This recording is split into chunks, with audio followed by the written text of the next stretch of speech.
So this is a video I've wanted to make for a long time. There's this kick on YouTube about sexism against men. Rah! And there's this general kick in the world about reverse oppression, right? Like, if I had a nickel for every time somebody called me a reverse racist, I would be hella rich.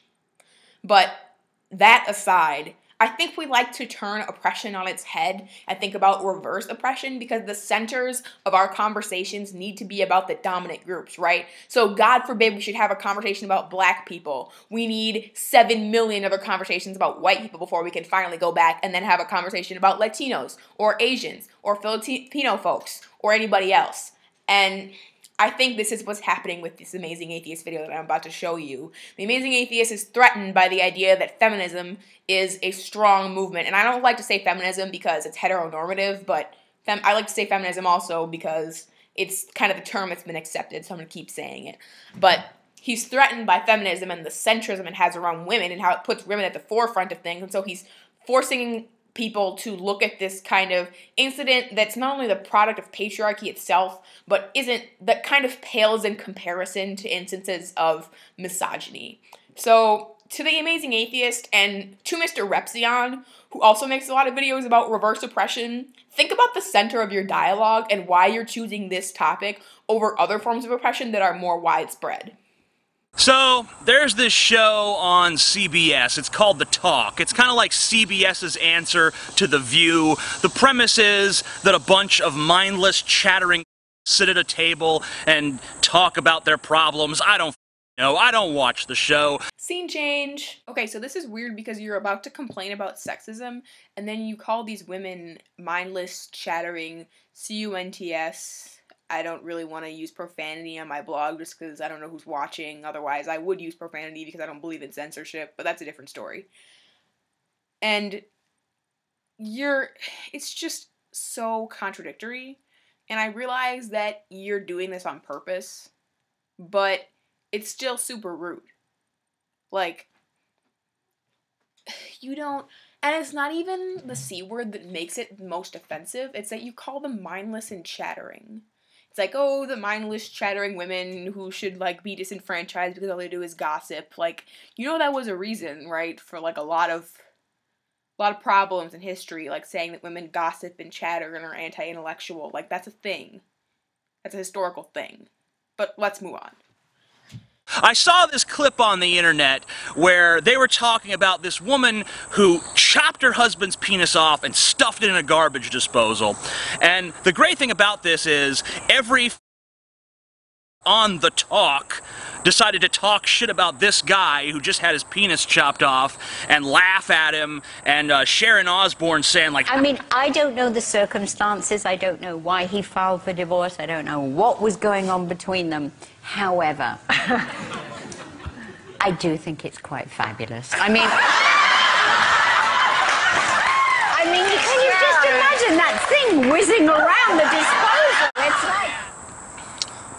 Why did this woman chop her husband's penis off? Because he asked for a divorce. And these were cackling about it like, ha ha ha ha ha! You go, girlfriend! Ha! Imagine if we lived in a world where a bunch of guys were sitting around a table on a TV show and they were talking about a story where a woman asked for a divorce, so her husband chopped off her clitoris and her tits, threw them in a garbage disposal, and these guys were laughing about it. Where would you imagine that show taking place? Iran, maybe? Okay, so far so good. Seems like you're saying that these women shouldn't laugh at a man whose genitals are being mutilated, and I agree. Yeah, but it's only sexism if men do it. If women laugh about a man being mutilated by his wife, it's okay. It can go on CBS. No uproar. No one cares. It's fine with America. If the situation's reversed, America would be having a shit fit. We'd be calling for those men's heads on sticks, for sake. Scene change. Okay, so this woman cuts her husband's penis off, puts it in the garbage disposal. That's horrible. She genitally mutilated him, and that's wrong. And all these women laugh at it, right? And so you immediately conclude this is sexism against men, this is oppression of men, da-da-da-da. And I have to disagree. Although I believe there are instances in which men are oppressed, this is not one of them. First, it's because they're laughing at him because he's become feminized. They're like, oh, look at that thing whizzing around, right? It's funny because his penis is separate from his body, and now he's considered a woman because womanhood is considered, in most feminist theory, they say that one of the common sexist misconceptions in society is that being a woman is the absence of being a man, thus having a vagina is the absence of a penis. So they're laughing because he has now the absence of a penis, which is the vagina. So they're laughing at his feminization. Second, we think of a loss of power or humiliation as funny. We laugh at people who are embarrassed or who are humiliated in the same sense we're laughing at him because we feel he's been humiliated. Why? Because he's been feminized. Thirdly, we think what is feminine is funny. We think that it's hilarious that someone who would once be in power is now in the position of being a woman, a position of powerlessness. And we think that's hilarious, so we laugh at it. These are the reasons why I think, although he is arguably being oppressed under the patriarchal system for having things befall him that are feminizing, he's not being oppressed for being a man. He's being oppressed for having been a feminized man, or for having been feminized, which is distinct from what you're pointing out. It's not an inherent prejudice against men. Our society has a prejudice against things that are femme or feminine. So we have a prejudice against women, against what my teacher calls WTFs. Women, trans folks, and anybody who's considered femme. He entered the realm of femme when this horrible thing happened to him, and we are now oppressing him. That's why we're oppressing him, not because he is a man, but because he is now manifesting or like presenting femness. There's this show. It's on True TV. It's called Forensic Files, and every episode of the show is the exact same show. The guy kills his wife. Police collect evidence against him. He goes to trial, he gets convicted, the show ends with us hearing about how justice was served. This is a show, it's not a scripted show. This is a show about real crimes. And, you know, it's true TV, it's reality TV, obviously. So anyway, one night I'm watching the show, and the situation is a little bit reversed. This time, it looks like the woman killed her husband.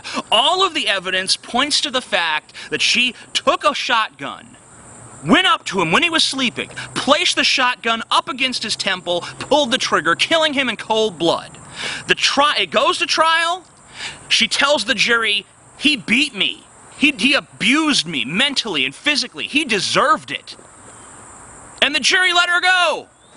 The jury said, oh, okay, he deserved to die because the person who killed him said he was an asshole. That's American justice. That's how we perceive these sort of gender issues in America. If you're a man and you do something to a woman, you are an abomination. If you're a woman and you do something to a man, you go, girlfriend! Mm-hmm.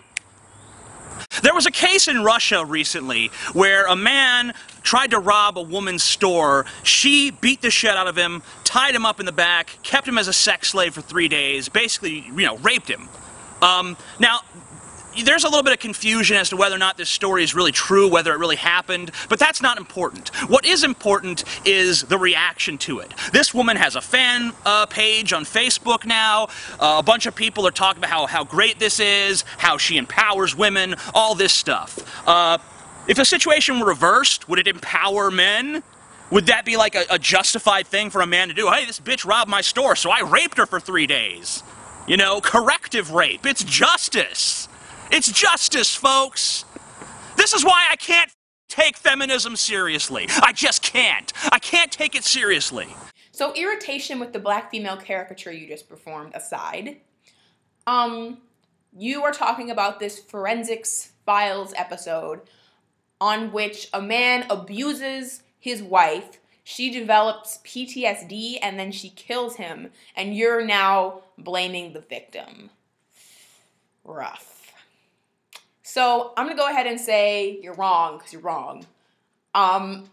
What you're referencing as her taking out her revenge on him is really what's called battered women syndrome in legal terms. Now, I don't believe in the term battered women syndrome, not because it's sexist against men, but because it's heteronormative. But regardless, battered women syndrome or post-traumatic stress disorder is when you are in a traumatic situation, and so you start to feel like that situation is happening all the time.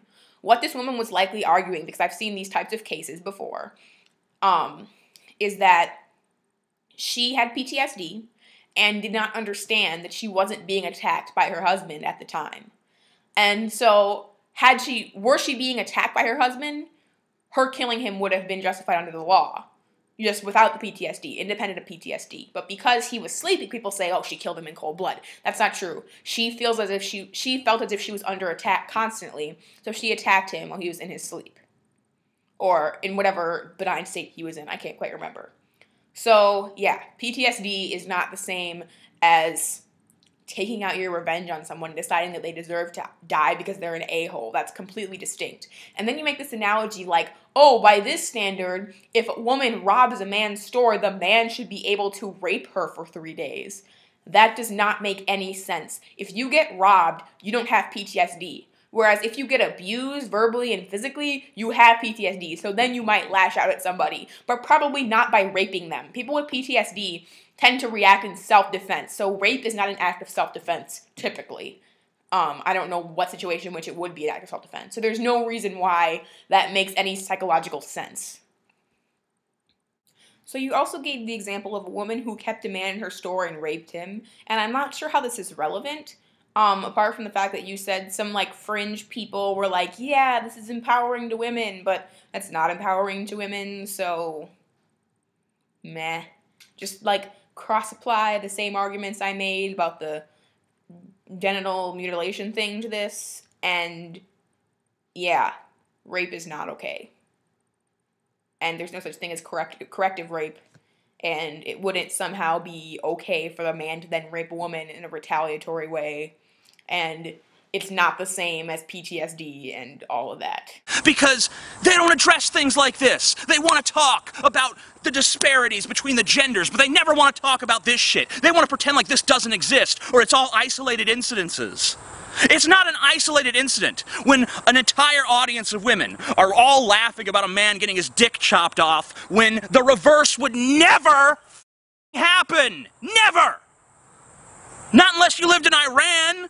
Not unless you lived in a country where women were some uber-oppressed minority with no rights whatsoever. Is that what men are in this country now? We have no right to complain?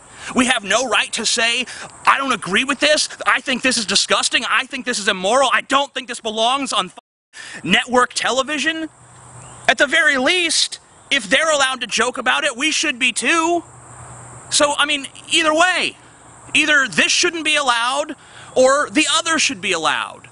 But we cannot have this double standard. It's inconsistent and it's wrong. So not to be like a total buzzkill, but it is a little bit like sexist. Like if somebody cut a woman's breast off, no one would be sitting laughing. Like it's not that right to sit around laughing about it if we think about it. It's different, though. It is different. One's floppy and one just sticks up like that. It's easy to do that.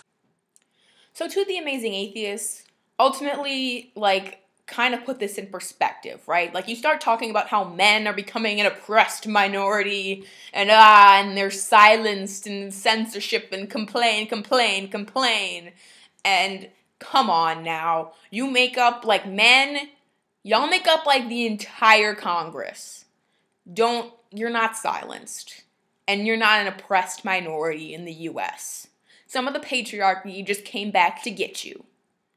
So maybe if we were willing to work on issues of gender, and maybe if the white men controlling this nation were willing to focus on social justice more, we wouldn't have these problems. So yeah, suck it up a little bit, because when twice as many women as men are raped, not to play the oppression Olympics, but you need to put it in perspective.